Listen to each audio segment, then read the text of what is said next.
ආයිබෝන් දරුවනේ අපි ගියවර පාඩම් එකකවලදී කතා කරා විෂය නිර්දේශයේ දෙවන පාඩම වන ව්‍යාපාර සමාජීය වගකීම් සහ ආචාර ධර්ම ඒකකේ පරිච්ඡේද කීපයක්. අපි පළවෙනි පරිච්ඡේදයෙන් සමාජ වගකීම් කියන්නේ මොකක්ද? සමාජ වගකීම් වල යෙදීම තුළින් ව්‍යාපාරිකෝ ලබන ප්‍රතිලාභ මොනවද? සහ සමාජ වගකීම් ඉටු කළ යුතු ප්‍රධාන අංශ 4. ගනුදෙනුකරුවන් වෙත සමාජීය වගකීම්, සේවකයන් වෙත සමාජීය වගකීම්, හිමිකරුවන් නැත්නම් ආයෝජකයින් වෙත සමාජ වගකීම් සහ ප්‍රජාව හා පරිසරය වෙත සමාජ වගකීම් වශයෙන් අපි අංශ 4කට විග්‍රහ කළා. සහ සමාජ වගකීම් වලදීෙන් ව්‍යාපාරිකෝ ලැබූ ප්‍රතිලාභත් කතා කරා. ඊළඟට දෙවන පාඩමේ දෙවන පරිච්ඡේදයට අපි කතා කරා විෂය නිර්දේශයට අලුතෙන්ම එකතු කරපු මේ ඒකකයට අලුතෙන්ම එකතු කරපු ප්‍රධානම සංකල්පයක් අද මුළු ලෝකයේම අවධානය දිනාගත්ත සංකල්පයක් තිරසර සංවර්ධනය සස්ටේනබල් ඩෙවලොප්මන්ට් කියන ඒකකය. තිරසර සංවර්ධනය කියන්නේ මොකක්ද? තිරසර සංවර්ධනයේ මූලික කුළුණු තුන. ආර්ථික තිරසර සංවර්ධනය, සමාජීය තිරසර සංවර්ධනය, පරිසර තිරසර සංවර්ධනය වශයෙන් අංශ තුනකට කතා කරා.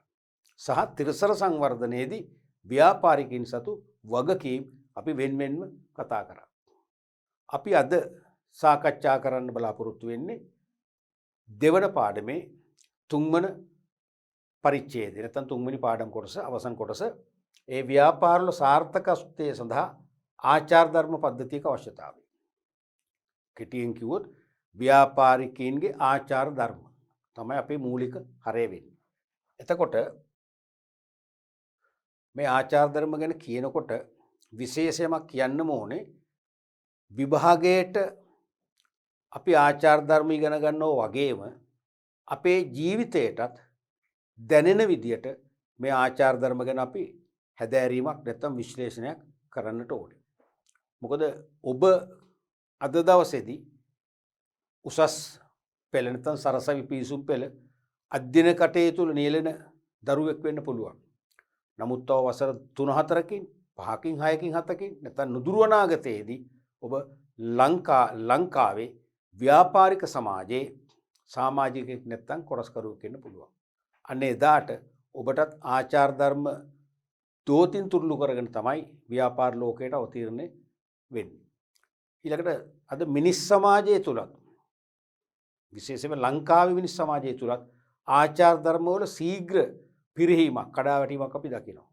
ඒ නිසා නැනවත් ඒ වගේම සහජීවනය පිරි සමාජයක් කරා අපි ගමන් කරනවා නම් අපේ ජීවිතවලටත් මේ ආචාර ධර්ම කියන එක හොඳින් කාවදින්න ඕනේ. ඒ නිසා විභාගයටයි ජීවිතයටයි දෙකටම අපිට මේ ආචාර ධර්ම වැදගත් වෙනවා. අපි මුලින්ම බලමු ආචාර ධර්ම සම්බන්ධ නිර්වචනයක්. මේ ආචාර ධර්මම තමයි සාර ධර්ම කියන්නේ. ව්‍යාපාර ආචාර ධර්ම, ව්‍යාපාර සාර ධර්ම දෙකම සමානයි.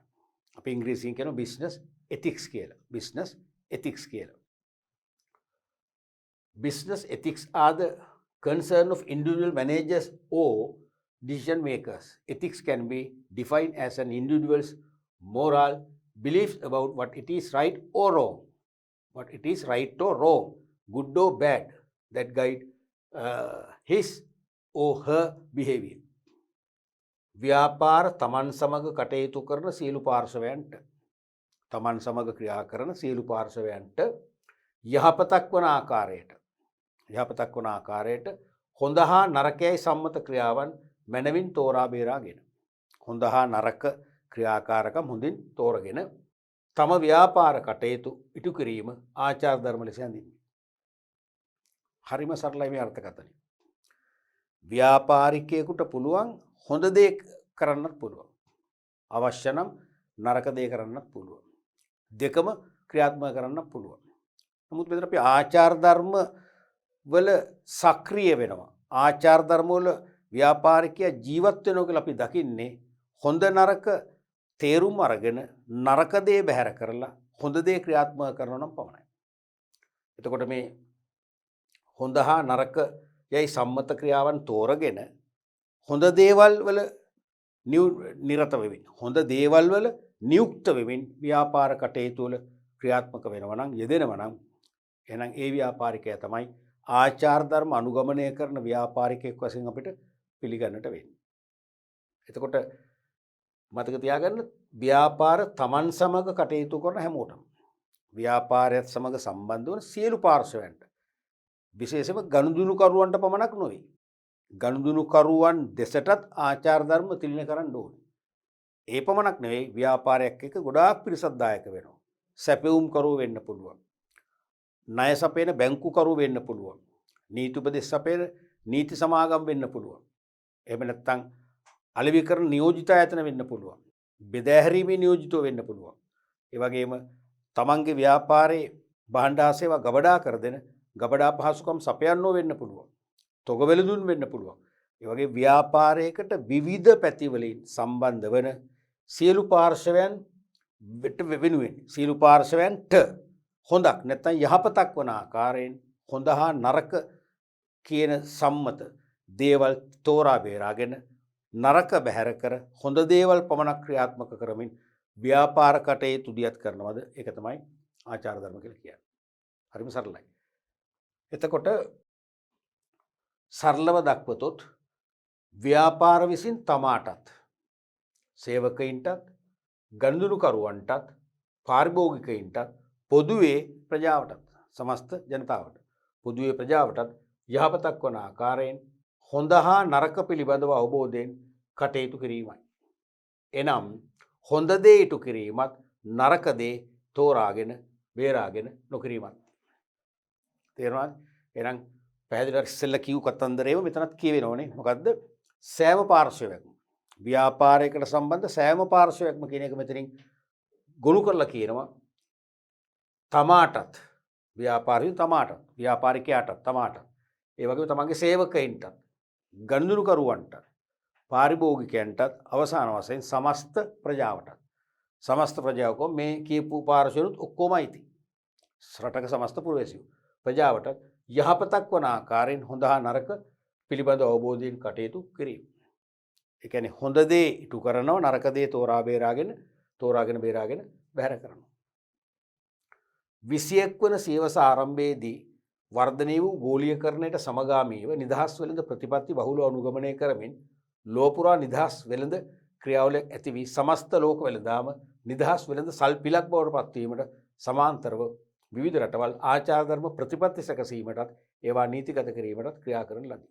මේ කියන්නේ අපි ජීවත් වන 21 වන සියවසේදී තමයි ගෝලීයකරණය කියන සංකල්පය ලෝකේ තදින්ම සක්‍රිය වුණේ. ඒ කියන්නේ ලෝකේ සියලු රටවල් තනි රටක් බවට පත් වෙලා ලෝකේ සියලු රටවල දේශපාලනික, සමාජීය, තාක්ෂණික, ආර්ථිකමය, සංස්කෘතිකමය වශයෙන් එකට ඒකාබද්ධ වීමක් ඇති වුණා. නැත්නම් ලෝකේ රටවල් වල සංස්කෘතීන්, ආර්ථිකයන්, තාක්ෂණික පරිසරයන් එකම ග්ලෝබ් එකක් නැත්නම් එකම රටක් බවට පරිවර්තනය වුණා. ඒකාබද්ධ වුණා. ඔක තමයි ගෝලීයකරණය කියන්නේ. ඒ කියන්නේ මේ ගෝලීයකරණයේදී ලෝකෙ කිසිම රටකට හුදකලා වෙන්න බෑ. ස්වාධීන වෙන්න බෑ. සෑම රටක්ම අන් රටවල් සමග බැඳීමෙන් යුක්තව සෑම රටක්ම අන් රටවල් සමග අත්වැල් බැඳගෙන සෑම රටක්ම අන් රටවල් සමග ආර්ථිකමය වශයෙන්, සමාජීය වශයෙන්, සංස්කෘතික වශයෙන්, දේශපාලනික වශයෙන් බෙදා හදා ගැනීම සිදු කරමින් තමයි ආර්ථිකයෙන් පවත්වාගෙන යන්නේ. ඕක තමයි ගෝලීයකරණය කියන්නේ. ඕක තමයි ගෝලීයකරණය කියන්නේ. මෙන්න මේ ගෝලීයකරණයත් එක්ක දරුවනේ ලෝකේ එක එක රටවල් වලට ආවේනික වූ ලෝකේ එක එක රටවල් වලට පූජනීය වූ සංස්කෘතීන් තිබුණාද? ඒ සංස්කෘතීන් දිය වෙන්න ගත්තා. නැත්නම් ඒ සංස්කෘතීන් බොහොම අච්චාරු සහගත සංස්කෘතීන් බවට පත් වුණා. දැන් අපේ රටේ බලන්න ඕන.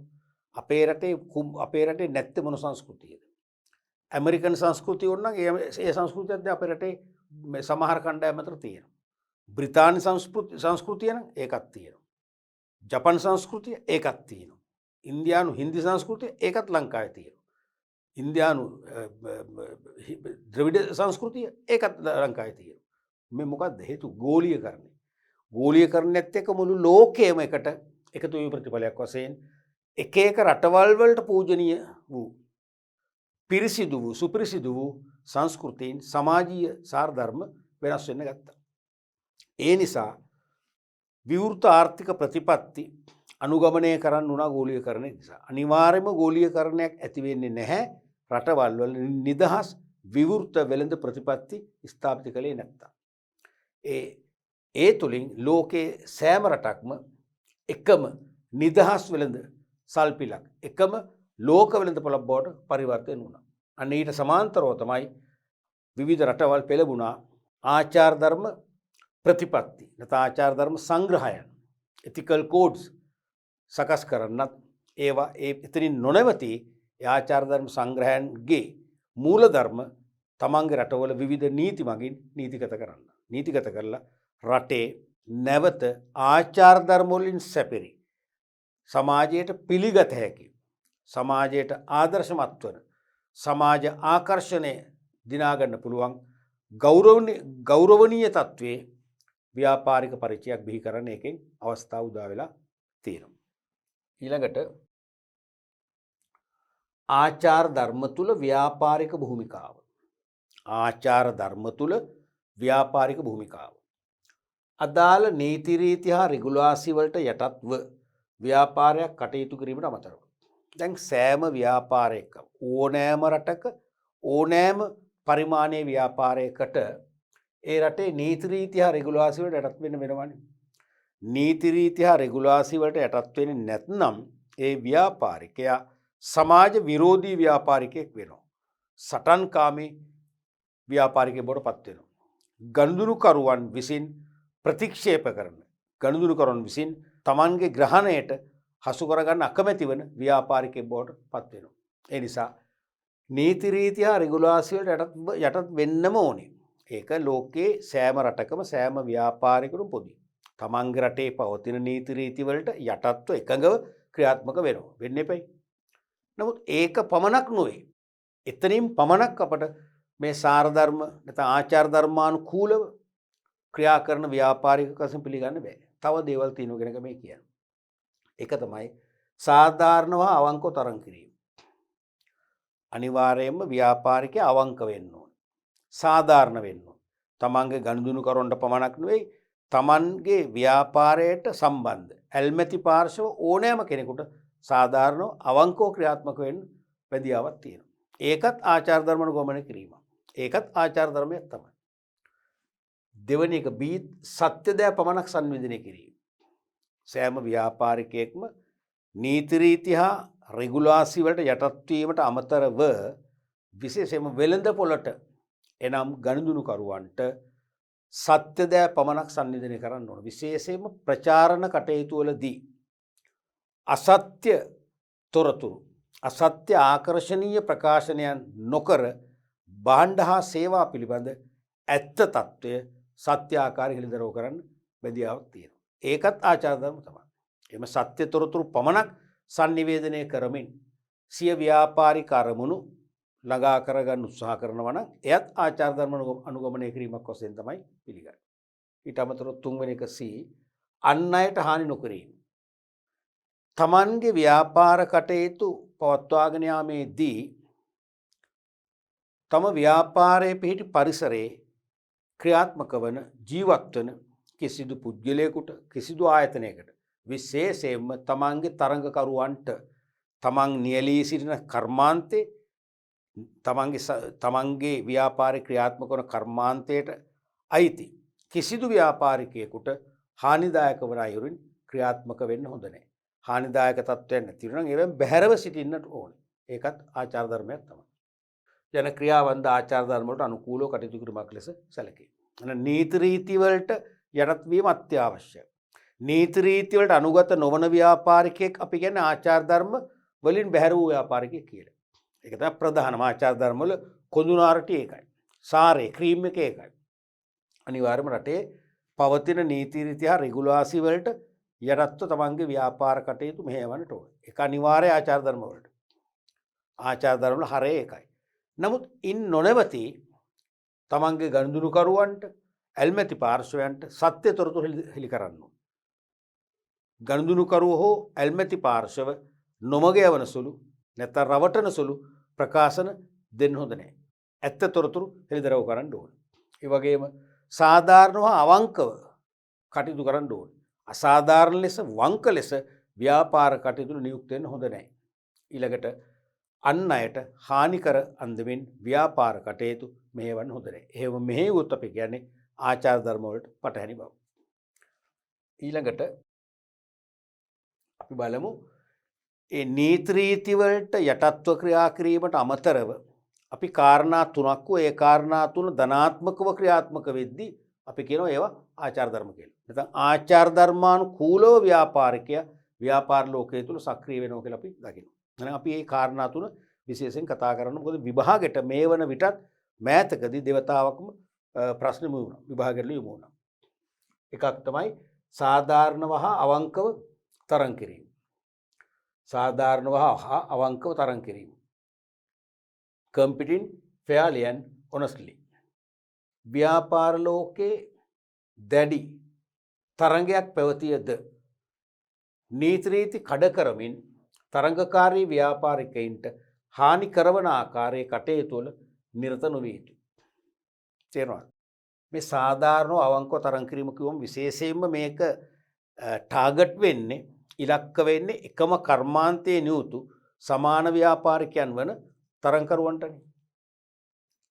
එකම කර්මාන්තයේ නියුක්ත අපි වගේම ව්‍යාපාර කටයුතු වල නියුක්ත අය තමයි තරංකරුවෝ කියන්නේ. එහෙනම් අපි සාධාරණව අවංකව තරං කරන්නේ ඒගොල්ලොත් එක්කනේ. පිටස්තර එක නෙවෙයිනේ. ගනුදෙනු කරොත් එක අපේ තරංගයක් නැහැනේ. තේරෙනවද? රජයත් එක්ක අපේ තරංගයක් නැහැනේ.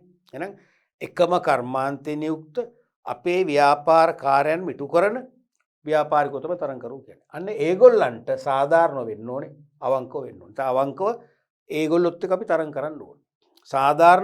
සාධාරණ ක්‍රියාපටිපාටි සාධාරණ ක්‍රමවේද අනුගමනය කරමින් තරං කරනවා මිසක අසාධාරණ වූ ව්‍යාපාර විසමාචාර වලින් පිරි ව්‍යාපාර කටයුතු ගෙදෙනවා නම් අපිට සාධාරණ වෙන්න බෑ.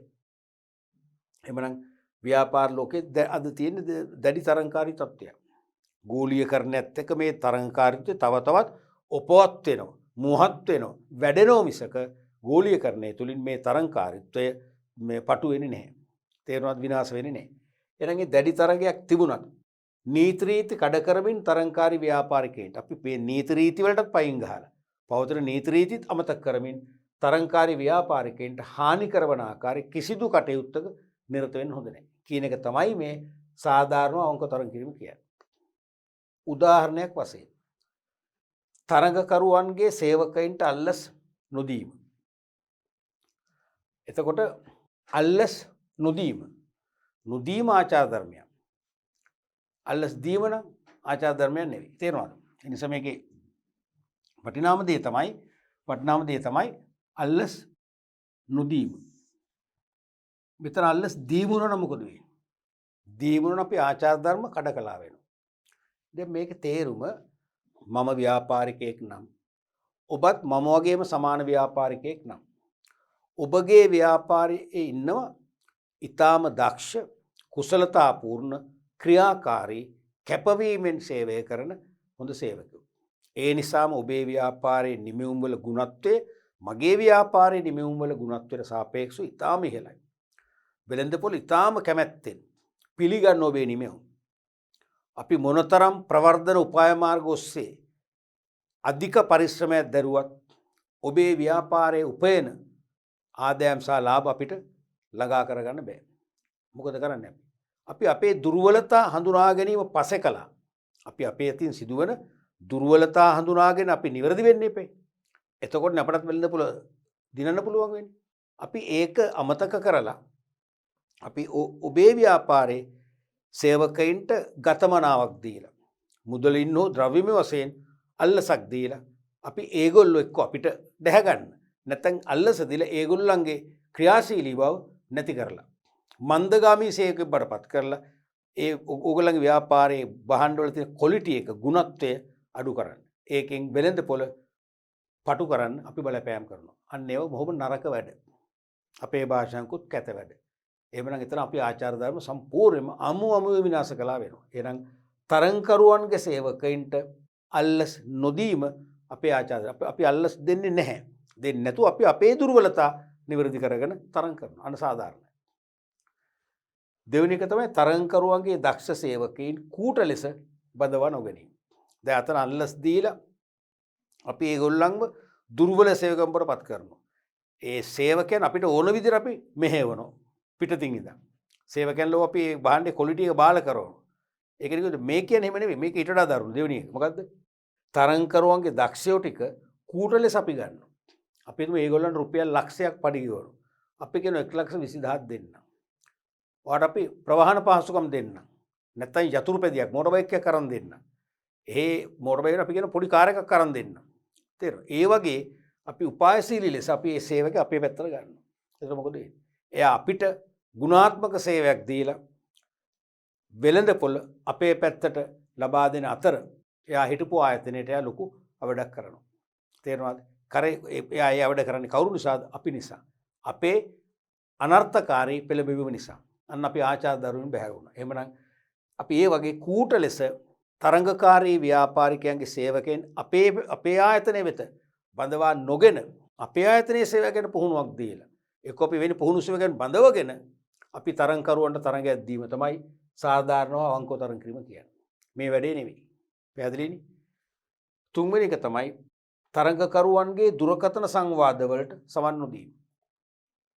තරංගකාරී ව්‍යාපාරිකයෝ තමන්ගේ ව්‍යාපාරය සම්බන්ධයෙන් වැදගත් වන ඇල්මක් දක්වන විවිධ අයත් එක්ක බැංකු සමග ප්‍රධාන සැපයුම්කරු සමග ප්‍රධාන කළමනාකරන උපදේශක සමාගම් සමග අලිවි කරන උපදේශක සමාගම් සමග මූල්‍ය උපදේශක සමාගම් සමග විවිධ වූ සාකච්ඡා කිරීම කරනවා. කරලා ඒගොල්ලෝ මේ ව්‍යාපාරය දියුණු කරගන්න යම් යම් පියවරන් ඉස්සරහට ගන්නවා. මෙන්න මේ සංවාදවලට පෙහුම්කන් දීලා අපි ඒ තොරතුරු ඒගොල්ලෝ ක්‍රියාත්මක කරන්න පෙර අපි ක්‍රියාත්මක කරලා අපේ ව්‍යාපාරය ඒගොල්ලන්ගේ ව්‍යාපාරයට වඩා ඉදිරියට ගෙන යනවා නම් ඒක වැරදි වැඩක්. ඒක ආචාර ධර්ම වලට සපුරා පටහැනි. ආචාර ධර්ම කියන්නේ හොඳ දේ කිරීමනේ. දැන් මේක නරක දෙයක්නේ. මේ අපි දැන් කතා කර තුනම නරක දෙයක්නේ. අපි අල්ලස් දුන්න නම් තේද කූට ලෙස බදව ගත්තා නම් දුරකථන සංවාද වලට සවන් දීලා ඒගොල්ලන්ගේ ව්‍යාපාරික රහස්‍යමය තොරතුරු අපි ගත්තා නම් තුනම නරක වැඩක්. හොඳ දේනේ නරක දේ කලේ. එහෙනම් ආචාර ධර්ම නැහැ. නමුත් අපි එහෙම නොගන්න ඕනේ. සවන් නොදී ඉන්න ඕනේ. සවන් නොදී අපි ස්වාධීනව අපේ ව්‍යාපාරයේ දියුණු ඉලක්ක කරා රැගෙන යන ක්‍රියාත්මක වෙන්නට ඕනේ. ඒක තමයි ආචාර ධර්ම අනුගමනය කරනවා කියන්නේ. හතරවෙනි එක තමයි ව්‍යාපාර රහස් චරපුරුෂයන් ලබා නොගැනීම. ලබා ගැනීම ආචාර ධර්ම වලට පටහැනි. ලබා ගන්න නැත්නම් අපි ආචාර ධර්ම මත පිහිටා ක්‍රියාත්මක වෙනවා. දැන් සෑම ව්‍යාපාරයකම තියෙනවා ව්‍යාපාර රහස් කියලා જાතිනේ. රහස් එකක් ඕ කීපයක් බිස්නස් සීක්‍රට්ස්. අපි උදාහරණයක් ගත්තොත් සබන් නිපදවන කම්හල් ලංකාවේ කීපයක් තියෙනවානේ. දැන් ඔබේ රුචිකත්වය ඔබේ අවශ්‍යතාවය අනුව සමහර සබන් වර්ග ඔබට ගැලපෙන්නේ නැහැ කියලා ඔබ තීරණය කරනවා. සමහර සබන් වර්ගවල මට සිලිඳු බව ඒක පාවිච්චි කරන් පස්සේ පැය ගණනක් සමහරට ඔබේ ඇඟෙන් දාඩිය දුක හමන්නේ සුවඳ විහිදුවන්නේ. ඒ වගේ ගති ලක්ෂණ මත මෙන්න මේ සබන් තමයි හොඳම සබන් කියලා ඔබ තීරණය කරනවා. තේරෙනවද? අනිකුත් සබන් වල ඒ ගති ලක්ෂණ නැත්තේ මේ සබන් කැටේ මොනවා හෝ රහසක් තියෙනවා. රහස් කීපයක් තියෙනවා. අන්නේ රහස් ටික අපිට පුළුවන් චරපුරුෂෝ බොහෝලාට ඒ ව්‍යාපාරයේම වැඩ කරන පහළ මට්ටම් වල සේවකයෝ සුපරීක්ෂකෝ වෙන්න පුළුවන්. සමහරට ඉහළ මට්ටමේ නිෂ්පාදන කළමනාකරුවොත් වෙන්න පුළුවන් බැරි නෑ. බොහෝ විට පහළ මට්ටමේ. අපි ටැකල් කරලා ඒගොල්ලෝ සම්බන්ධ කරගෙන සම්බන්ධ ඇති කරගෙන අපි ඒගොල්ලන්ට යම් යම් ප්‍රතිලාභ දීලා ඒගොල්ලන්ගේ බිස්නස් රහස් ටික අපි ගන්නවා. අරගෙන ඒ රහස් අපේ ව්‍යාපාර නිෂ්පාදන ක්‍රියාවලියට මොකද කරන්නේ? බද්ධ කරනවා. බද්ධ කළොත් අපිට පුළුවන් ඒ තරංකාරී ව්‍යාපාරිකයාගේ සබන් වගේම සබන් කැටයක් හෝ ඊටත් වඩා නරක තත්ත්වයේ සබන් කැටයක් හදලා මාකට් එක අපිට දිනන්න පුළුවන්. අර ව්‍යාපාරිකයා වටන්න පුළුවන්. නමුත් එය නොවේ ආචාර ධර්ම. ඒ හොඳ දේ නෙවෙයි, ඒ නරක දෙයක්. හොඳ දේ මොකද්ද? චරපුරුෂයන් ලව අපි රහස් ගන්න නැතුව අපේ සබන් කැටේ අපේ සබන් කියන ප්‍රොඩක්ට් එකේ ක්වොලිටි එක අපි අපේම කුසලතාව මගින් අපේම දක්ෂතාව මගින් වැඩි දියුණු කරගෙන වෙළඳපොළ ආකර්ෂණය කරගෙන වෙළඳපොළ දිනීමයි වෙන්නට ඕනේ. එහෙම දිනුවොත් තමයි අපි ආචාර ධර්ම අනුගමනය කළා කියන්නේ. ඊළඟට තරංකරුවන්ගේ පේටන්ට් හිමිකම් උල්ලංඝනය නොකිරීම. මතක නේද පේටන්ට් හිමිකම කියන එක. නැත්නම් ස්වාධිකාර හිමිකම කියලා උකට සිංහලෙන් කියනවා ඉංග්‍රීසියෙන් කියන්නේ right of patent.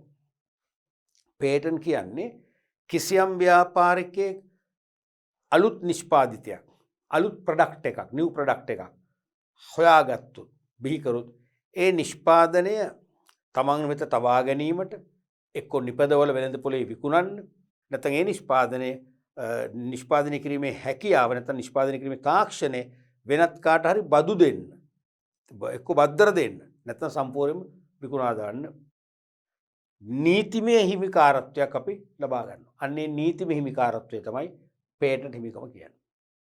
නවෝත්පාදනයක් බිහි කළාම ඒ නවෝත්පාදනයේ නිෂ්පාදන අයිතිය තමන්ට පමණක් නීත්‍යානුකූලව සතු කරගන්න පුළුවන්.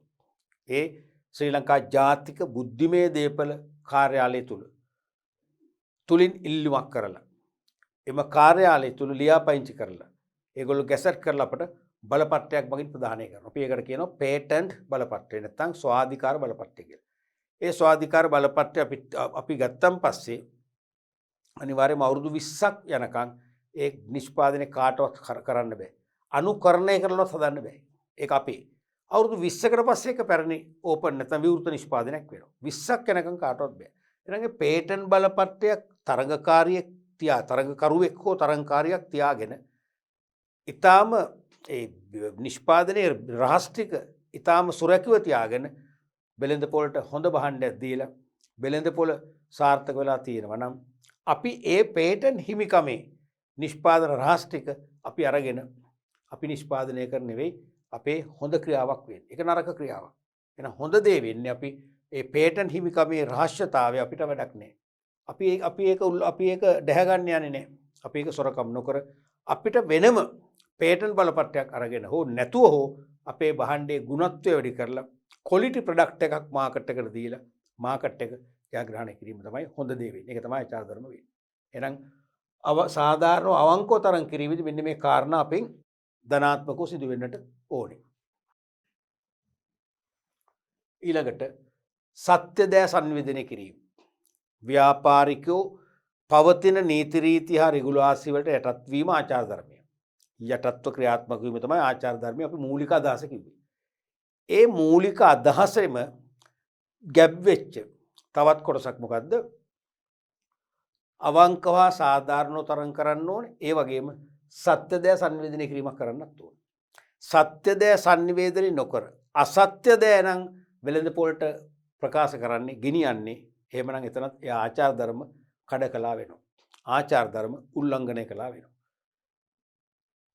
ගනුදෙනුකරුවන් කිසිවිටක නොමගයවන ආකාරයෙන් වැරදි හා අසම්මත තොරතුරු ප්‍රසිද්ධ කිරීමෙන් වැළකීමත් ආචාර ධර්ම අනුව කටයුතු කිරීමක් ලෙස ඇඳින්නේ. හරිම සරලයින් පැහැදිලියිනේ. තමන්ගේ ගනුදෙනුකරුවෝ කිසිවිටක නොමගයවන්න බෑ. රවටන්න බෑ. නොමගයවන ආකාරයෙන් වැරදි හා අසම්මත තොරතුරු. වැරදි අසම්මත සම්මතනේ අසම්මත තොරතුරු ප්‍රසිද්ධ කිරීමෙන් වැළකීම. ප්‍රචාර දැන්වීම වලින් වෙන්න පුළුවන්. පුවත්පත් ප්‍රකාශන වලින් වෙන්න පුළුවන්. ලේබල් ඇසුරු මත වෙන්න පුළුවන්. කිසිම ආකාරයකින් ඒ අසත්‍ය තොරතුරු නැත්නම් වැරදි තොරතුරු අසම්මත තොරතුරු ගෙනියන්න බෑ. ගෙන ගිහිල්ලා ගනුදෙනුකරුවෝ මම්මුලා කරන්න හොඳ නැහැ. කරනව නම් ඒක ආචාර ධර්ම කඩ කිරීමක් වෙනවා කියන එක මේ කියන්නේ. උදාහරණයක් වශයෙන් මේ තියෙන ප්‍රායෝගික උදාහරණ. ඔබට ලොතරැයියක් ඇදී ඇත. ලොතරැයි දුරුමක් ඇදී ඇත. දැන් මගෙන් ඉගෙන ගත්ත දරුවෝ කීප දෙනෙක් මම මෑත කාලෙත් අහලා තියෙනවා. මම නම කියන්නේ එක්තරා ජර්මනිය කියන රටේ ස්ථාපිත ප්‍රධාන පෙළේ සමාගමක්. ඒකේ අනුබද්ධ සමාගම් සමාගම ලංකාවේ තියෙනවා. ඔබ නම කිව්ව ගමන් දන්න. ඒ සමාගමෙන් ඊමේල් පණිඩයක් ඇවිල්ලා තියෙනවා. ඒගොල්ලන්ගේ තාත්තගේ හරි පුතාගේ හරි ඊමේල් ඇඩ්‍රස් එකට මෙහෙමයි ජර්මනියේ අසවල් සමාගමේ ඔබට මෙහෙම ජයග්‍රහණයක් ලැබිලා තියෙනවා. කෝටි 18ක් දුකද. ඒක ලබා ගන්න ඔබ ලක්ෂ 1කමාරක් පළමුව මොකක්ද ඇතුළත් වීමේ ගාස්තුව මොන හරි වගේ කියලා මුලින් ඒක බැංකු ගිණුමට දාන කියලා ගිණුම් අංකයක් එවනවා. ඊට පස්සේ අපි සම්පූර්ණ විස්තරය වෙනවා මාස 1කමාරක් තුල ඔබට තියාගේ අපි ලබා ගන්න සලස්වන බැංකු ගිණුම් මාර්ගයෙන් කියලා. ඉතින් මේක බොහොම ඇන්දිල්ලක් කරලා ඉතින් මගෙන් ඇහුවා. මම ඉතින් කියනකොට මෙහි නා වුණා. පස්සේ ඉතින් මම ඒ දරුවෝ ඉස්සරහම ඔය කියන ලංකාවේ අංක 1 පෙළේ අංක 1 සමාගම රට වාහන සම්බන්ධ සමාගම. ඒ කියනවා මම දන්න මේ මෙකැනිකල් ඉංජිනේර කෙනෙක්. එයාට කතා කරා. ලවුඩ් ස්පීකර් දෙක එයා hina වුණා. පිස්සු දෙව අවුරු අපේ කම්පැනි කිසිම සම්බන්ධයක් නැහැ කෝක. මම කොහෙන්ද පේනවනේ පුදු තත්ති. අන්න ඒ වගේ ලොතරැයියක් ඇදලා කියලා සල්ලි දැහ ගන්න. ඒව සත්‍ය දෑ සංවේදනය කිරීම නෙවෙයි. එහෙම බොරු කර කර ව්‍යාපාරය කරන්න හොඳ නැහැ. දැන් ඇත්තටම ඊයේ උදේ මගේ ඥාතියෙක්ගේ දෙයකට මම සම්බන්ධ වුණා. පාරිභෝගික අධිකාරියට මම ගියා 10 මාරට ඉන්ක්වයරි එකට. පරීක්ෂණයකට. ඒ ලංකාවේ එක්තරා සමාගමකින් භාණ්ඩයක් ගත්ත. ඒ භාණ්ඩේ බොරු කියලා තමයි වික්කේ. භාණ්ඩ කිව්වට කමක් නැහැ. අකුණු සන්නායක. ඒ අකුණු සන්නායකයේ බොහොම සරලව සවි කරගන්න පුළුවන්. වියදම රුපියල් 10,000ට අඩුයි සවි කරන්න යන. සාමාන්‍ය ඔබ දන්නවා අකුණු සන්නායකය සවි කරන්න ලක්ෂ ගාණක් යනවා දරුවෝ. ලක්ෂ 10න් එහා යනවා. අර ලොකු වලවල් කපලා ලුණු දාලා ඒක බොහොම සිස්ටම් එක කියන්නේ ඒ නකුණ පවර කෙලින්ම භූගත කරන්න. දැන් මේගොල්ලෝක එහෙම අවශ්‍ය නැහැ කියලා බොරු කියලා වික්ක. නමුත් ඒකේ මේගොල්ලෝ ඒ අකුණු සන්නායකය අරගෙන අදාළ විදුලි කාර්මිකයන් නැත්නම් ඉලෙක්ට්‍රිෂියන්ලා ගෙන්නුවා පස්සේ ඒගොල්ලෝ ලොත ගහන පිස්සු අපිට මේක කරන්න බෑ. අපි උනක් කරන්නම් මේ සයි කරන සර්ගේ ගරාජ් එක ළඟ සර්ගේ ගරාජ් එකත් කුඩු පට්ටම් වෙලා ඇති අකුණක් ගහුවම අපිටත් අන්තර උසාවිය යන්නේ මේක කරන්න බෑ මේක කරන්න මෙහෙමයි මේකට කියලා ලක්ෂ 8ක් දකෝද ඉල්ල. බොරුනේ කරලා දින්න එතකොට. ඔන්නක තමයි කේස් එක පස්සේ කම්ප්ලේන් එකක් දැම්ම පාරිභෝගික අධිකාරියට. වරක් දෙවරක් ගිය අරගොල්ලෝ ආවේ නෑ. තුන්වෙනි දවස් තමයි ඉතින් මම ගිහලා පොඩ්ඩක් කතා කරා ඒකට. එයා වෙනුවෙන්. අර පාරිභෝගික අපේ වගකීම් කියන සහයෝගීතාවය කියලා එකක් සොලිඩරිටි කියලා ඒ යටතේ මම සම්බන්ධ වුණා. ඉතින් ඊයේත් විසඳුමක් නැතුව ගියා. අරගොල්ලෝ පිළිගන්නේම නැහැ. වැරදි. ඉතින් ඒ වගේ බොරු කියන්න හොඳ නැහැ. තේරෙනවද? අනිවාර්යයෙන්ම ඔබට ලොතරැයක් ඇදී ඇත. නැත්නම් ඔබට මෙන්න මේ වගේ බොහොම පහසුවෙන් මේ භාණ්ඩේ පරිහරණය කළ හැකියි. හොඳ නැහැ වගේ දේවල් කියන්නේ. ඒක ආචාර ධර්ම නොවේ. සියලු ගැටලු වලට ගංගා මෑණියන් සතු විසඳුම්. ඉන්නවනේ ගංගා මෑණියන් කියයි අර පූජකවරයා කියයි නේ අර ස්වාමින් වහන්සේ කියයි විසඳුම් තියෙනවා කියලා කියනවා.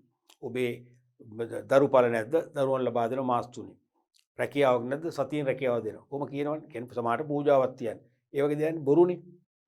එහෙමනම් ඉතින් මේ ලෝකේ ප්‍රශ්න විසඳන්න බැරි ඔක්කොම ඒ වගේ අයට අන්න ඒ වගේ ඒවා මේ සත්‍ය දෑ සංවේදනය කිරීම නෙවෙයි. ඊළඟට නැතු වූ ආභරණ ලබා දෙයි. ඔබේ ආභරණ සොරකම් කළ දෙන අපි ඒක ලබා දෙනවා. නැතු බල්ලා සුරතලා මේ දින 10කින් ආපසු නිවසරම ගෙනත් දෙමි. අන්න ඒ වගේ කියලා මොකද කරන්නේ බිස්නස් එක තමයි වෙන බිස්නස් එකක් Tamanට තිල්න කරනවා. අන්න ඒ වගේ දේවල් කරනවා නම් සත්‍ය දෑ සංනිවේදනය කිරීම කියන ආචාර ධර්මය අපි උල්ලංඝනය කරා වෙනවා. ඒවෙන් අපි බැහැරව ක්‍රියාත්මක වෙන්නට ඕනේ. ඊළඟට අන් අයට හානිවර පරිදි කටයුතු නොකරන්නත් ඕනේ. පවතින නීති රීති වලට එකඟව යටත්ව ක්‍රියාත්මක වීම තමයි ආචාර ධර්ම වල මූලික හරය. ඒත් එක ඊට අමතරව සත්‍ය දෑ සංනිවේදනය කිරීම, ඒ වගේම අවංකව සාධාරණව තරම් කිරීම වගේම අන් අයට හානි වන පරිදි කටයුතු නොකිරීම කරනවා නම් එයත් අනිවාර්යයෙන්ම ආචාර ධර්ම වල නියුක්ත වීමක්මයි. ආචාර ධර්ම අනුක්‍රියාත්මක කිරීමක්මයි, අනුගමනය කිරීමක්මයි. පැහැදිලිද? ව්‍යාපාර වලට සම්බන්ධ හිමිකරුවන් හෝ කළමනාකරුවන් ව්‍යාපාරය හා සම්බන්ධ ඇල්මැති පාර්ශ්වයන්ට හානි වන පරිදි කටයුතු කරමින් තම පෞද්ගලික වාසිය ප්‍රතිලාභ තර කර ගැනීමට ක්‍රියා නොකළ යුතුයි. ව්‍යාපාර සම්බන්ධ හිමිකරු අයිතිකරු. එහෙම නැත්නම් හිමිකරුවන් වෙනුවෙන් කලට මනාවට සම්පත් හසුරුවන කළමනාකරුවන් ව්‍යාපාරය හා සම්බන්ධ ඇල්මැති පාර්ශ්වයන්ට හානි වන පරිදි ඇල්මක් දක්වනකොම ගනුදෙනුකරු වෙන්න පුළුවන්, බැංකුකරු වෙන්න පුළුවන්, ආයෝජකව වෙන්න පුළුවන්, සැපයුම්කරු වෙන්න පුළුවන්. ඒ කාටවත් ඇල්මක් දක්වන පාර්ශ්ව හානි වන පරිදි කටයුතු කරමින් තම පෞද්ගලික ප්‍රතිලාභ, තම පෞද්ගලික වාසි තර කරගන්න, ළඟා කරගන්න ක්‍රියා නොකරන්න ඕනේ. ඒක තමයි අන් අයට හානි වන පරිදි කටයුතු නොකිරීම කියන්නේ. උදාහරණයක් වශයෙන් දේපල පෞද්ගලික පරිහරණය නොගැනීම. දැන් ව්‍යාපාරයක අපි තුමු කළමනාකරු කියලා. කළමනාකරුවන්ගේ ගමන් පහසුව සඳහා නිවසේ සිට ව්‍යාපාර ස්ථානට පැමිණෙන්න, නැවත ව්‍යාපාර ස්ථානයෙන් නිවසට ගමන් කරන්න ආපසු යන්න නිල රථයක් දීලා තියෙනවා. ක්‍රීදුරු මහතෙක් සමග හෝ නැතුව. ඒක වෙන දෙයකට පාවිච්චි කරන්න බෑනේ. නමුත් එයා ඒක තමන්ගේ පෞද්ගලික ගමන් බිමන් වලට, තමන්ගේ පවුලේ සමාජිකයන්ගේ ගමන් බිමන් වලට පාවිච්චි කරනවා. මොකද වෙන්නේ? අන්න අයට හානි වෙන කටයුතු කරා. ඒ කියන්නේ තමන්ගේ ව්‍යාපාරයේ හිමිකරුවන්ට තමයි දීපල සතු. ඒ නිල රථයේ සතු. එනේ හිමිකරුවන්ට අසාධාරණයක් කළා. හිමිකරුවන්ට හානියක් කළා. එතකොට ආචාර ධර්ම උල්ලංඝනය වෙලා. එවනම් වෙන්න ඕනේ ඒ වාහනේ තමන්ගේ ව්‍යාපාර ස්ථානයට එන්නත් භාවිතා කරන මිසක පෞද්ගලික ගමන් බිමන් තමන්ගේ වාහනයකින් කරගන්නට ඕන. ඒක තමයි ආචාර ධර්ම අනුගමනය කරනවා කියන්නේ. ඊළඟට අන් අයට සේවය කර අයිතු ලාභ ලබා නොගැනීම. දැන් කිසියම් ව්‍යාපාරිකයෙක් අන් අයට යම් සේවයක් කරනවා. භාණ්ඩ හෝ සේවා සපයනවා. සපයලා නීතිමය ලාභ ලබන්න පුළුවන්, අයිතු ලාභ ලබන්න බෑ. අයිතු ලාභ ලබනවා නම් එයා ආචාර ධර්ම වලින් බැහැරට ගිහිල්ලා තියෙනවා. අපි හිතමු භාණ්ඩ හිඟ කාලෙදී. දැන් මේ දවස්වල ගෑස් හිඟයි. අපි හිතමු මම මහා පරිමාණ ගෑස් ඒජන්ට් කෙනෙක් කියලා හිතන්නකෝ. ගෑස් නේ මම ළඟ තියෙන ගෑස් ලොකු ස්ටොක් එකක්. ඒතර මම ළඟට කිසියම් කෙනෙක් සේවාදායකයෙක් වශයෙන් ඇවිල්ලා ගනුදෙනු කරුවෙක් වශයෙන් ඇවිල්ලා ගෑස් සිලින්ඩරයක් ඉල්ලනවා. මම කරා ගෑස් සිලින්ඩරයක් දෙන්න. හැබැයි දෙන්නම් මට මං වැඩිපුර අය කරන්නෙත් නෑ. එකම එක කොන්දේසියක් මත ඒ තමයි ඔබේ අස්වැන්න. ඔබේ අස්වැන්න වෙන කාටවත් විකුණන්න බෑ, මට විකුණන්න ඕන. මං අස්වැන්න කිලෝ එකක් මෙන්න මේ වගේ ගාන්න ගන්න පොඩි බොහොම අඩු මුදලක් එයාට ඔෆර් කරනවා. අසාධාරණයි. අසාධාරණයි. තමන් ගෑස් එක දීමෙන් සේවයක් කරා. මේ වර්තමානයේ ගෑස් හිඟයි. තමන් ළඟ ලොකු ස්ටොක් එකක් තිබුණ නිසා ගෑස් එක දීමෙන් තමන් සේවයක් කළා. හරිද? හැබැයි අයිතු ලාභ ලබනවා. මොකද්ද? එයා ගොවියෙක්, එයාගේ අස්වැන්නම් මම කුණු පොල්ලට අඩු මිලට ගන්න උත්සාහ කරනවා. අන්න ආචාර ධර්ම විනාශ කිරීමක් වෙනවා. එහෙම නොවන්නට ඕනේ. එහෙම නොවන්නට ඕනේ. අන්න අයට සේවය කරන්න ඕනේ අයිතු ලාභ අපේක්ෂාවකින් තොරව. පැහැදිලිද? තුන්වෙනි එක තමයි ආයෝජකයන්ගේ අරමුදල් අවභාවිතා නොකිරීම. දැන් ව්‍යාපාරයට අරමුදල් සපයන අයනේ ආයෝජකෝ කියන්නේ. ඒ ආයෝජකේ ඔබ නම් ඔබ අපේ ව්‍යාපාරයේ අරමුදල් යොදවනවා අපේ ව්‍යාපාරයේ සාර්ථකත්වය උදෙසා. වසරක් දෙකක් තුනක් යනකොට ඔබේ අරමුදල් මේ ව්‍යාපාරේ නැති වෙන්න පුළුවන්. මේ ව්‍යාපාරයෙන් පිටතට ඇදගෙන ගිහිල්ලා වෙන්න පුළුවන්. විවිධ අවස්ථා යටතේ. ඒතර මොකද වෙන්නේ? ඔබට අසාධාරණයක් නයි ඔබේ අරමුදල් අවභාවිතා කරනවා. දැන් සමහර ව්‍යාපාරවල මූල්‍ය කළමනාකරුවෝ වෙන්න පුළුවන්. ගණකාධිකාරීවරයා වෙන්න පුළුවන්. එහෙම නැත්නම් පෙටි කෑස් සුළු මුදල් පෙට්ටිය බාරව තබාගෙන සුළු මුදල් වියදම් හසුරුවන මුදල් අය කැමිය හෝ නැත්නම් මල්ටි ඩියුටි ක්ලාක් වෙන්න පුළුවන්. තේරුණාද? බහුකාර්ය කරන නිලධාරියෙක් වෙන්න පුළුවන්. මොකද කරන්නේ? එයා දන්නවා මේ සුළු මුදල් පෙට්ටියේ තියෙන රුපියල් ලක්ෂ 10ක්. සතියකට ලක්ෂ 10ක් කවදාකවත් වියදම් වෙලා නැහැ. අවුරුදු ගාණක් අපි බැලුවම. ලක්ෂ උපරිම 5ක් 6ක් තමයි ගිහලා තියෙන්නේ. එහෙමනම් ඒ ලක්ෂ 10න් ලක්ෂ 2ක් පුළුවන් තමන්ට එළියට ගන්න. අරගෙන තමන් ඒක අර ඩේලි කලෙක්ෂන් ක්‍රමයට දෙනවා මේ පොලියට. දීලා ඊළඟ සති සල්ලි ගෙනත් දානවා. ඒ කියන්නේ සල්ලි සම්පූර්ණයෙන්ම අඩු කරන්නේ නැහැ. ගත්තා අපහු දෙනවා. හැබැයි එයා ඒ සල්ලි අවභාවිතා කරනවා. එයා ඩේලි කලෙක්ෂන් ක්‍රමයට ණය දීලා සල්ලි එකතු කරනවා. වැරදි වැඩක්. ඒ නිසා ආයෝජකයන්ගේ අයිතිකරුවන්ගේ අරමුදල් ඒ වැරදි විදිහට භාවිතා කරන්න එක හොඳ නෑ. භාවිතා කරනවා නම් එයා ආචාර ධර්ම කඩ කරන්නෙක් වෙනවා. ඊළඟට ව්‍යාපාර තොරතුරු මුදලට නොවිකිණීම. ව්‍යාපාර තොරතුරු මුදලට නොවිකිණීම. දැන් ඕනෑම ව්‍යාපාරයක වැදගත් වටිනා තොරතුරු තියෙනවානේ. නිෂ්පාදනයේ ගුණත්වය සම්බන්ධ තොරතුරු, ඒ වගේම වෙළඳ පොළ සම්බන්ධ තොරතුරු, වෙළඳ පොලේ තරඟකරුවන්ගේ විස්තර, වෙළඳ පොලේ ගනුදෙනුකරුවන්ගේ විස්තර, ඒගොල්ලන්ගේ ව්‍යාප්තිය, ආදායම් මට්ටම, රුචිකත්වය තේරෙනවා. ඔන්නෝයි ව්‍යාපාරිකයින්ට වෙළඳ පොළ තොරතුරු ඉතාම වැදගත්. ඒ ව්‍යාපාරයේ අනාගත සාර්ථක ක්‍රියාකාරීත්වය සැලසුම් කරගන්නට මේ තොරතුරු අතිශය වැදගත්. මේ ව්‍යාපාරිකයෙක් සතු තොරතුරු අපි මොකද කරන්නේ? ව්‍යාපාරේ කළමනාකරුවෙක් වෙන්න පුළුවන්, එක හිමිකරුවෙක් වෙන්න පුළුවන්, හිමිකරු කීප දෙනෙක් වෙන්න පුළුවන්, විධායක ශ්‍රේණිය වෙන්න පුළුවන්, සේවකයෝ වෙන්න පුළුවන්. සල්ලි වලට විකුණනවා. තරංකාරී ව්‍යාපාරිකයෙක්. නරකම වැඩක් නේ.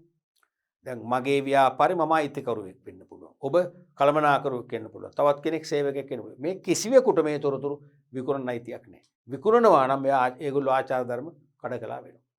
තේරෙනවද? අන්න එහෙම කරනවා නම් අන් අයට හානි වෙනවා. හරිනේ. දැන් මේ තොරතුරු අපි පිටතට දුන්නම පිටත බාහිර ව්‍යාපාරිකෝ සක්‍රිය වෙනවා. බාහිර ව්‍යාපාරිකෝ වෙළඳපොළ දිනා ගන්නවා. නැත්නම් අලුතෙන් ව්‍යාපාරිකයෙක් මේ තොරතුරුත් එක්ක නිර්මාණය වෙනවා. මොකද වෙන්නේ? මේ ව්‍යාපාරයේ අයිතිකරුවන්ට අසාධාරණයක් වෙනවා. කළමනාකරුවන්ට සේවකයන් රැකියාව නැති වෙනවා. අන්න එයට හානි කරා වෙනවා. එහෙම නොකරන්නට ඕනේ. නොකරනවා නම් තමයි අපි කියන්නේ ආචාර ධර්ම අනුගමනය කරනවා කියලා. පැහැදිලිනේ? ඊළඟට ආචාර ධර්ම සංග්‍රහය නැත්තම් ආචාර ධර්ම පද්ධතිය.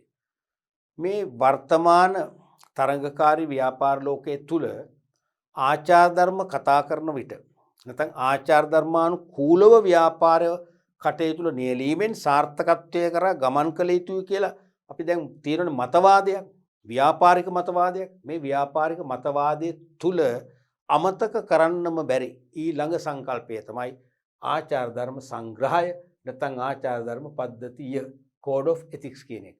code of ethics.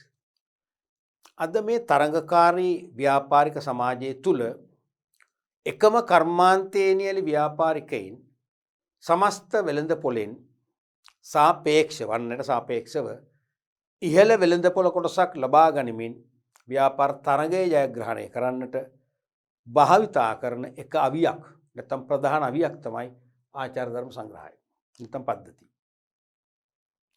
කෙටියෙන් කිව්වොත් කිසියම් ව්‍යාපාරිකයෙක් හෝ ව්‍යාපාරයක් විසින් හඳුනාගත්ත ආචාර ධර්ම කීපයක් තියෙන පුළුවන්. මේ ආචාර ධර්ම ලිඛිතව ප්‍රකාශනපත් කරනවා. ලිඛිතව හදා ගන්නවා. ඒක තමයි ආචාර ධර්ම පද්ධතිය කියන්නේ. මොකද අපි තුමු සේවකයෙක් අලුතෙන් බඳව ගන්නකො කියලා හිතන්නකො. ඒ සේවකයට අපි වාචිකව කියනවා මේ ව්‍යාපාරේ මෙන්න මේ වගේ ආචාර ධර්ම තියෙනවා. අපි මේ ආචාර ධර්ම වලට ගරු කරමින් තමයි රැකියාව නියුක්ත වෙන්න ඕනේ. මේ ආචාර ධර්ම වලට හානි වෙන ආකාරයෙන් ඔබ කිසියම් දිනක හෝ ක්‍රියාත්මක වුණොත් අපි ඔබව රැකියාවෙන් නිර්පහරිනවා. කිව්වටෝ මතක නැහැනේ. ඔය ආචාර ධර්ම මතක නැහැ. තේරුණාද? ඒ නිසා ආචාර ධර්ම ලිඛිතව හදනවා. ලිඛිතව හැදුවම ඒ අලුතෙන් එන සේවකයට වෙන්න පුළුවන්, ගනුදෙනුකරුට වෙන්න පුළුවන්, සැපයුම්කරුට වෙන්න පුළුවන්, උපදේශක කළමනාකරුන්ට වෙන්න පුළුවන්. අපට ඒ ලිඛිත එකේ print out එකක් අරන් දෙන්න පුළුවන්. ඒක කියවනවා. ඒ ලිඛිත එක දුන්නම නිකන් ඒක හරිම weight ලොකු බරක් තියෙනවා. ඒක ලොකු බැඳියාවක් අපි ඇති කරගන්නවා. ලිඛිතව ඒ ආචාර ධර්ම මාලාවක දුන්නම ඒ අදාළ පුද්ගලයෙක් ගත්තම එයාට ලොකු බරක් දැනෙනවා. මෙහෙම ආචාර ධර්ම මාලාවක් තියෙනව නේද? මම මේක අනුගමනය කළ යුතුයි නේද? තේරුණාද කතාව? දැන් ස්කෝල් වලට යනකොට ඔබ ගියානේ සමහර පාසල් වලට බඳව ගන්නකොට විශේෂයෙන්ම O level වල A level විශේෂයි. ඒ වගේම බාලාංශවන්තිය බඳව ගන්නකොට ඉස්කෝලෙන් දෙනවා ඉස්කෝලේ ආචාර ධර්ම මාලාව. අපි ඒකට කියන්නේ ආචාර ධර්මනේ අතර විනය මාලාව. කොණ්ඩේ මේ විදිහට සකස් කරගෙන එන්න ඕනේ. නිල ඇඳුම මේ විදිහට තියෙන්නට ඕනේ. උදේ අනිවාර්යයෙන්ම 7යි කාලේ වෙද්දි පාසලට පැමිණෙන්නට ඕනේ. ඔබ කීපයක් දානවනේ. ඒක දෙනම දෙමව්පියන්ට සහ ඔබ අතට. දුන්නම ඔබට ඒක ලොකු බරක් වෙනවා. ඔබ નિરાයාසයෙන්ම ඒක ඉටු කළ යුතුයි. ඒක ඔබේ වගකීමක් බවට ඔබ ස්වයං වගකීමක් බවට පත් කරගන්නවා. එහෙම නේද වෙන්නේ? එහෙමනේ වෙන්නේ. නමුත් ඔක ක්ලාස් ටීචර් වෙන්න පුළුවන්. සෙක්ෂනල් හෙඩ් වෙන්න පුළුවන්. විදුහල්පතිවරයා හරි ඔබ කටින් කිව්වොත් මොකද වෙන්නේ? සතියක් මාසයක් දෙකක් යනකොට ඔබට මතක නැහැ. ඔබේ වරිදී කරනවා. දැන් ලිඛිතව දුන්නොත් මොකද වෙන්නේ?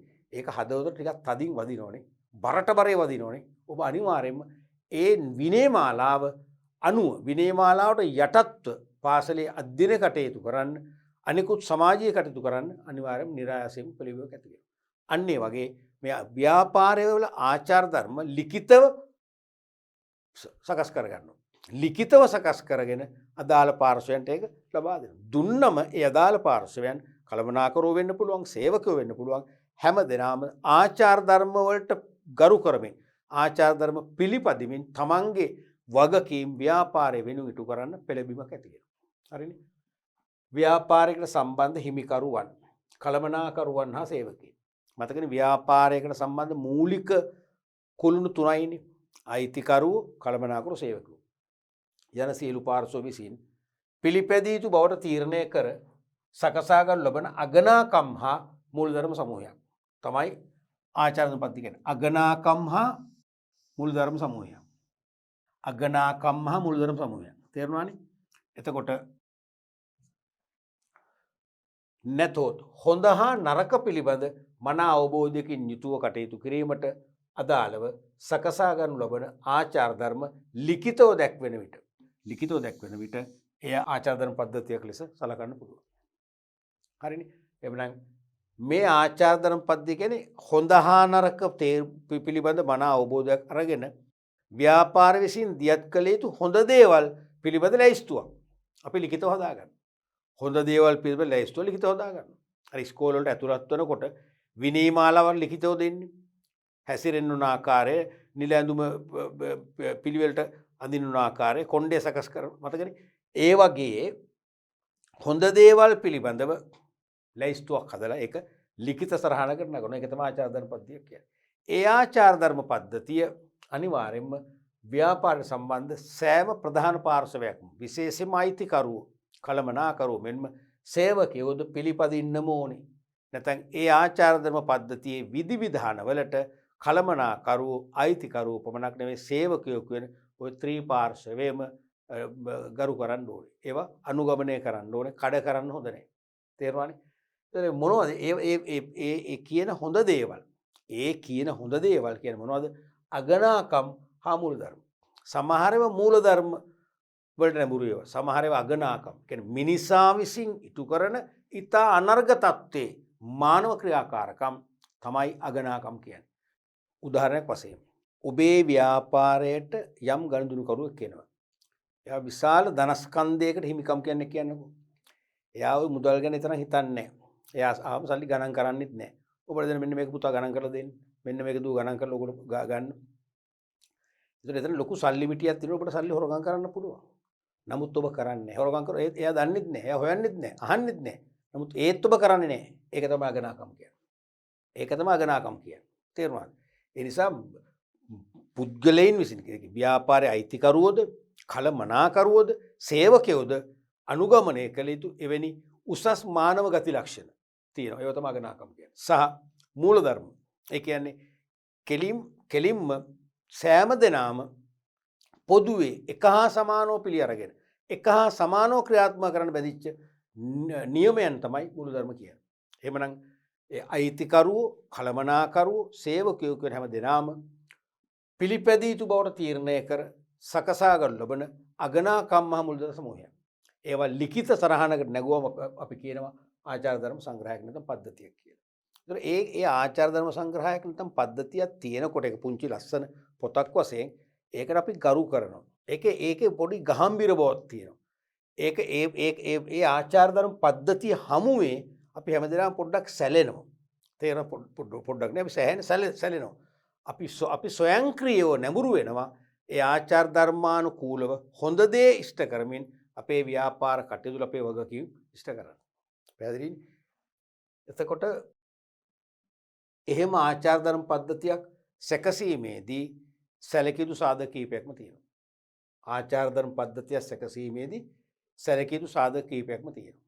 ඒ කියන්නේ දැන් මම ව්‍යාපාරිකයෙක් නම් මම මගේ ව්‍යාපාරයේ තුල මම ඇතුළු සෙසු අයිතිකරුවන්, කළමනාකරුවන් වගේම මගේ යටතේ වැඩ කරන සේවකයෝ අනුගමනය කළ යුතුයි කියලා රීති මාලාවක් නැත්නම් අගනාකම් මහ මූලධර්ම මාලාවක් හැදුවොත් ඒක ගැළපීමකුත් තියෙනවා විවිධ කෝණයන්ගෙන්.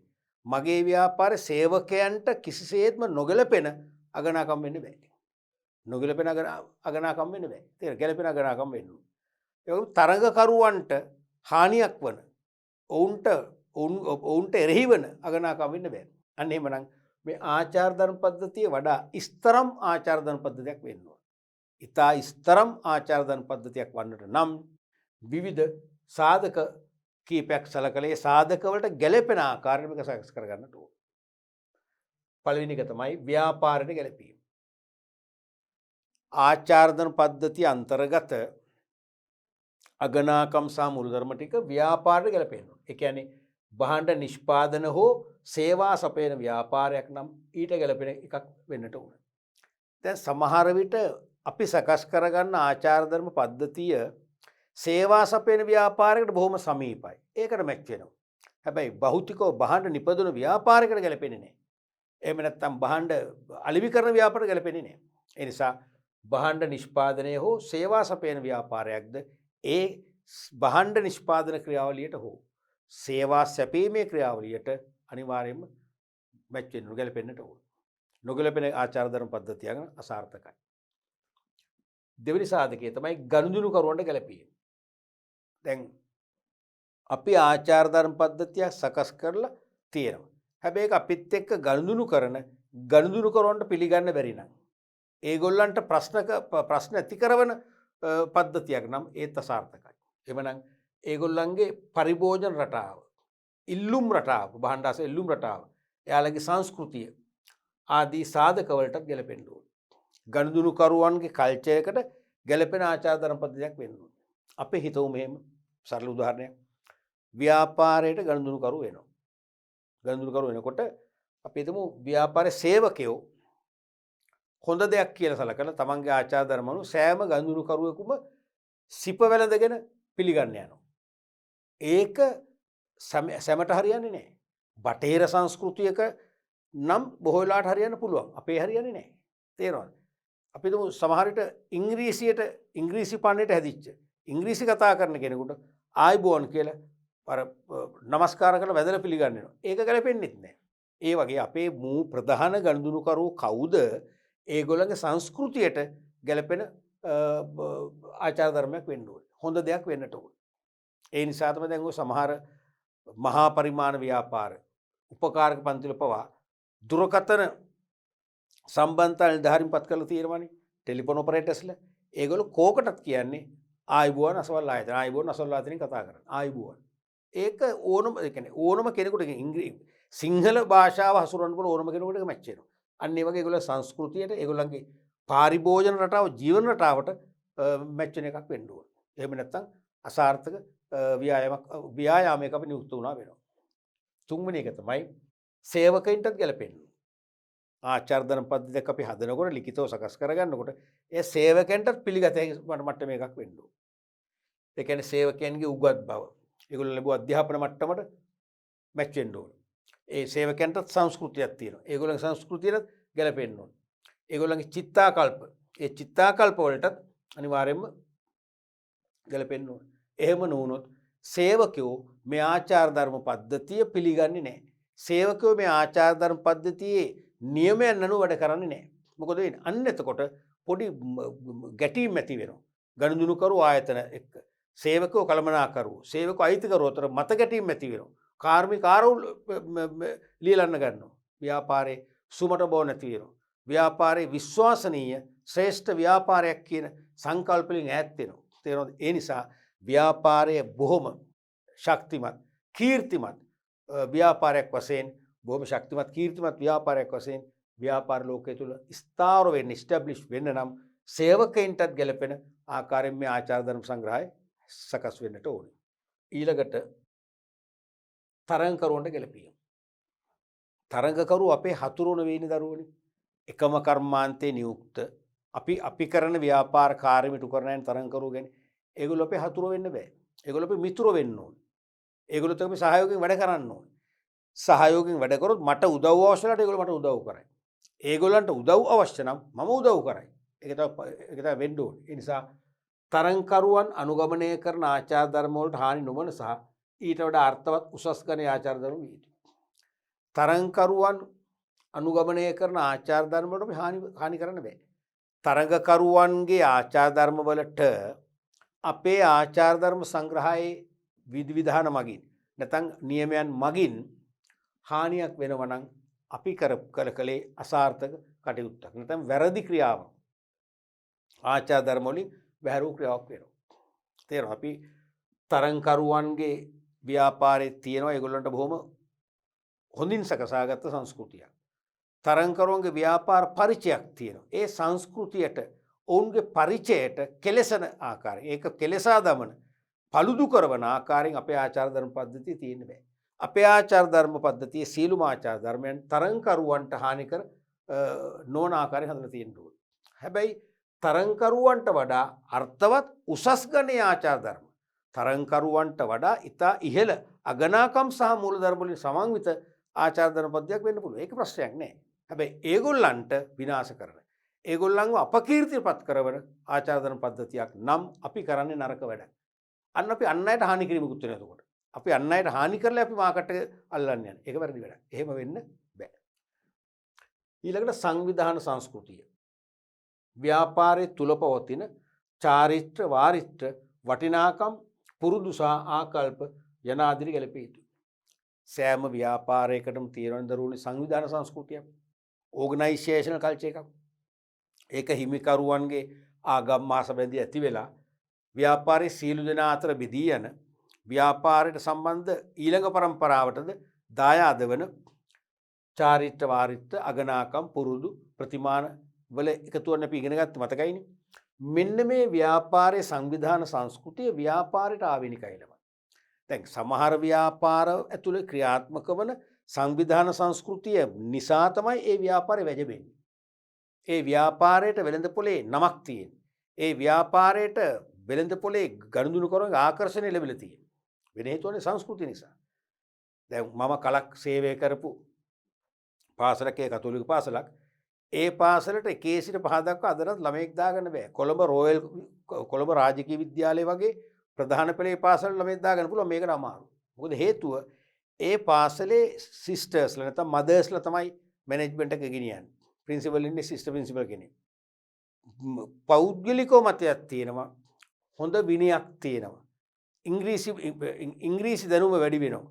විශේෂම තමයි දරුවන්ට පුදුම විනයවත් පරිසරයක ලොකු ආරක්ෂාවක් ඇති වෙනවා. හොඳ හැදියාවක් ඇති වෙනවා කියන හැඟීම් තියෙන මිනිස්සු අතර. ඒ නිසාම තමයි 5 වසර වෙනකන් හරිම අමාරු දාගන්න. අන්න ඒ සංවිධාන සංස්කෘතිය. ඒ වගේ ව්‍යාපාරයක් සාර්ථකත්වයට පත් කරන්න එකෙල්ලේ බලපාන සංකල්පයක් තමයි සංවිධාන සංස්කෘතිය. අන්නේ සංවිධාන සංස්කෘතිය කෙලෙසන ආචාර ධර්ම පද්ධතියක් වෙන්න බෑ කියන එක මේ කියන්නේ.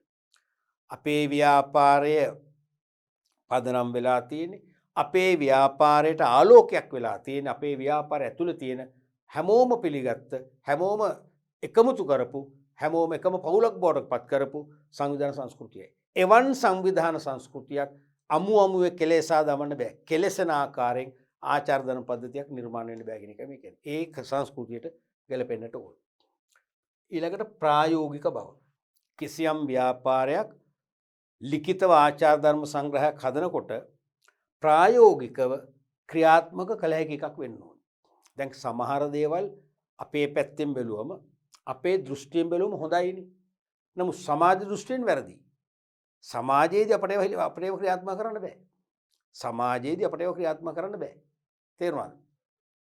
දැන් නිදසුනක් වශයෙන් පූජ්‍ය පක්ෂයට වෙන් කරත් කියලා තියෙන බස් රථවල මට මතකයි මම එක්තරා කාලෙක බස් එක යන දවස්වල ඒ සීට් එකේ පුංචි ස්වාමින් වහන්සේ කෙනෙක්, සාමණේර ස්වාමින් වහන්සේ කියන්නේ සාමණේර ස්වාමින් වහන්සේ කෙනෙක් හිටියා. ඉතින් උන්තර ඉඳ තියෙනවා. මැදිවියේ කාන්තාවක් නැග්ගගම බස් එකේ හිටගෙන වගේ සෙනග හිටියා. ඒ එතන වාඩි වුණා.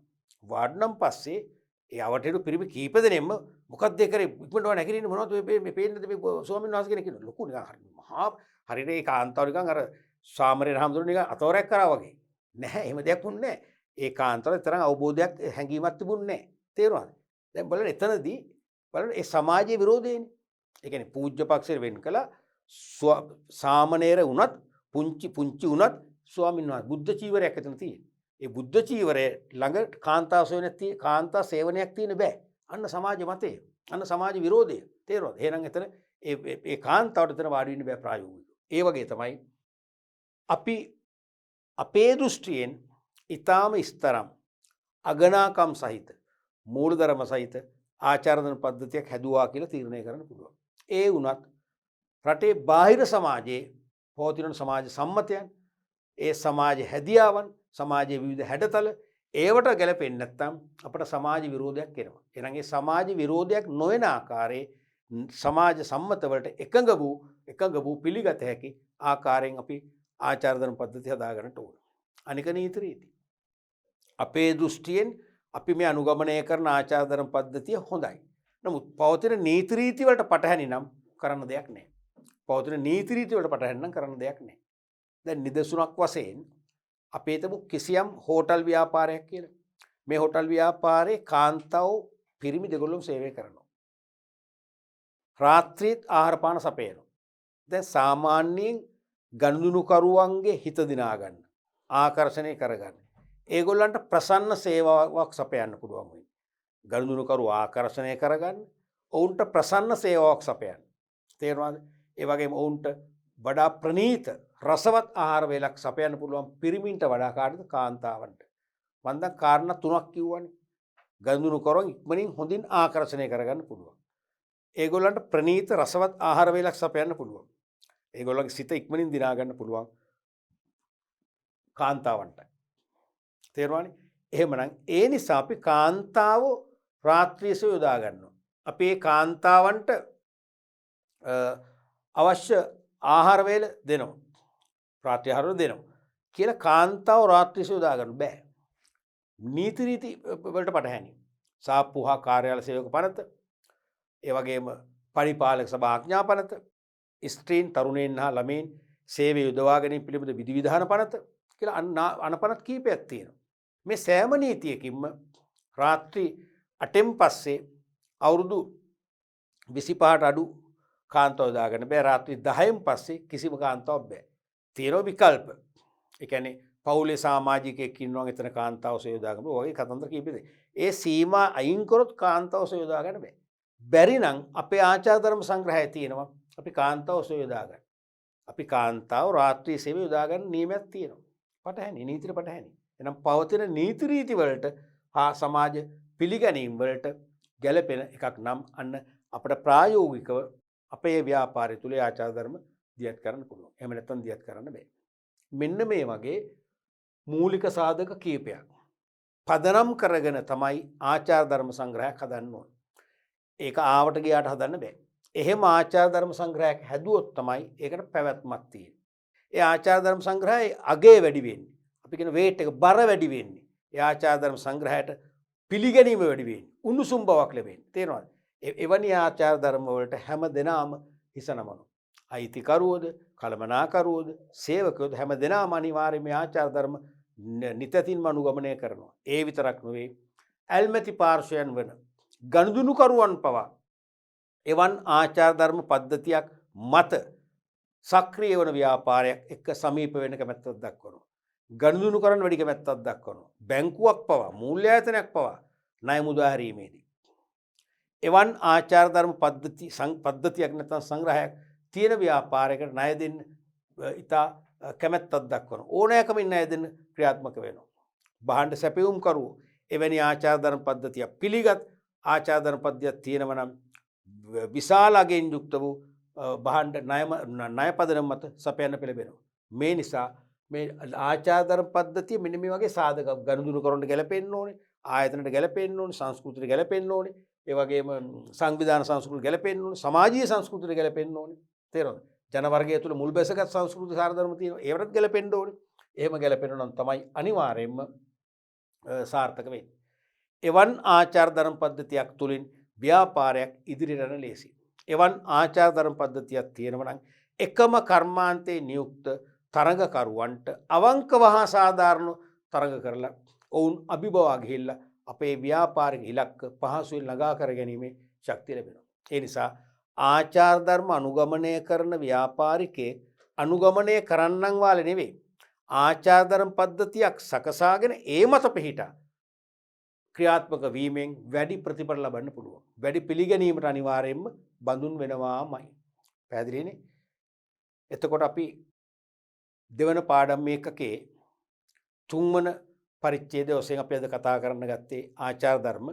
අපි ආචාර ධර්ම කියන්නේ මොකක්ද කියලා අර්ථකථනය කළා. ඒකේ වැදගත්කම කිව්වා විභාගයට සහ ජීවිතයටම. ඊට අමතරව ආචාර ධර්ම නීති රීති වලට යටත් වීමට අමතරව සත්‍යද සංනිවේදනය කිරීම, අවංකව සාධාරණ තරම් කිරීම, අන් අයට හානි නොකිරීම වැනි ගුණාංගත් ආචාර ධර්ම ඇතුළෙම තියෙන සාර ධර්ම කියලා අපි කිව්වා. ආචාර ධර්ම වල වටිනාකම අගේ වැඩි කරන සංකල්ප තුනක් වශයෙන් අපි හඳුනගත්තා. සහ ආචාර ධර්ම පද්ධතියක් හෙවත් සංග්‍රහයක් කියන්නේ මොකක්ද? එවන් පද්ධතියක් සකසා ගැනීමේදී අවධානය යොමු කළ යුතු කාරණා කීපයක් අපි කතා කරා.